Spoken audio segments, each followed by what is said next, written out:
Shalom peuple de Dieu, grande est ma joie de me retrouver aujourd'hui devant vous dans notre magazine Describe. Describe, c'est un magazine qui nous permet d'apprendre de parcours de ceux que nous pouvons considérer aujourd'hui comme des repères.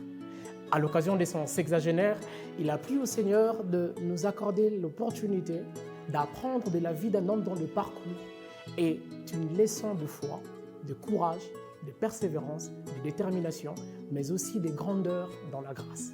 Je parle de qui? Je suis en train de parler de l'apôtre Roland Dallot-Louata. Donc c'est avec lui que nous allons apprendre durant cette émission. Alors restez branchés et vous serez énormément bénis. Bonjour apôtre Roland. Bonjour Erasme. Merci de votre disponibilité à nous accorder le temps de parler avec vous pendant ces magazines. Bon, c'est plutôt un honneur et à la fois un privilège pour moi de me dévoiler. Vraiment. Alors, on va aller droit au but. Apôtre, vous avez eu 60 ans il y a bientôt 4 semaines.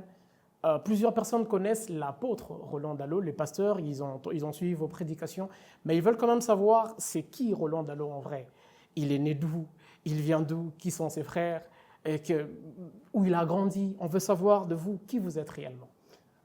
Alors je réponds au nom de Roland Dallot-Louata Okitondo et je suis fils de Henri Bertin Louata qui est décédé il y a 2 ans et de Omoï Cécile qui est encore en vie, ce sont mes parents, et d'une famille de 5 enfants. Une fille, ma grande sœur, Marie-Jeanne, je l'appelle toujours ainsi, et 4 garçons, dont je suis le premier, c'est-à-dire le premier garçon, puis il y a 3 autres garçons après moi, mon jeune frère Rémi, qui est pasteur aussi, et puis il y a Dieudonné, qui est aux États-Unis, et puis notre cadet Christophe, qui est médecin.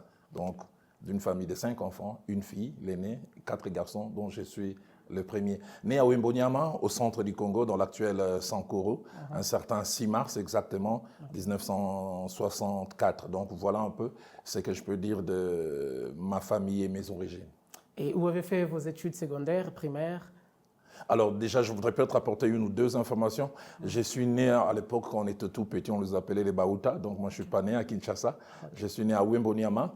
Et puis à l'âge de 1 année et quelques mois, je suis venu à Kinshasa avec ma mère.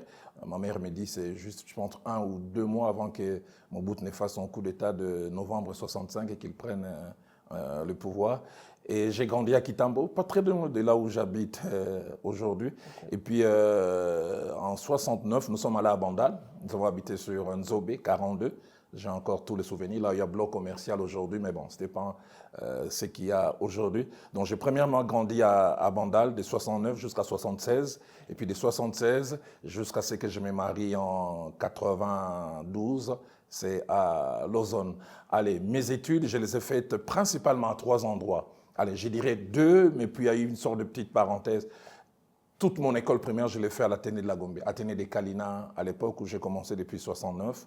Et puis, j'ai fait une petite partie à Linfou, dans le Congo central, à 30 km de Kisantu, où j'ai passé 2 ans. Et puis, je suis encore revenu à Kinshasa, où j'ai fait 1 année à l'Institut Salongo.